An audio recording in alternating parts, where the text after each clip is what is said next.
नमस्कार मंडळी, श्री स्वामी समर्थ.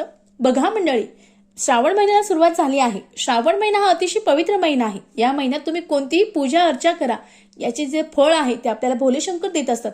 अहो मंडळी, या श्रावण महिन्यामध्ये आला आहे रक्षाबंधन. मग रक्षाबंधन हा सण अतिशय पवित्र सण आहे. या सणाच्या दिवशी बहीण आपल्या भावाला अतूट नातं किंवा अतूट जो धागा आहे, रक्षा जो राखी ती बांधत असते आणि यामुळे आपल्या भावाचं जे रक्षण आहे ते होत असतं. मग यावर्षी जे रक्षाबंधन आहे ते 8 ऑगस्टला आहे की 9 ऑगस्टला आहे, असं अनेकांना प्रश्न पडले आहे. मग ती 8 ऑगस्टला की 9 ऑगस्टला आपण हे बघू. पण त्यापूर्वी आपण जर माझ्या चॅनलला नवीन असाल तर प्लीज चॅनलला सबस्क्राईब करा. बघा मंडळी, पौर्णिमा तिथीची प्रारंभ आहे ती 8 ऑगस्ट 2025 दुपारी 2:12 सुरू होणार आहे. तशीच पौर्णिमा तिथी समाप्ती जी आहे ती 9 ऑगस्टला दुपारी 1:21 असणार आहे.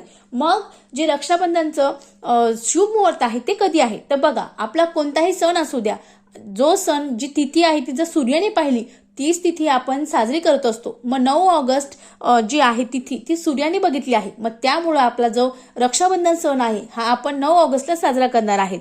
श्री स्वामी समर्थ. धन्यवाद.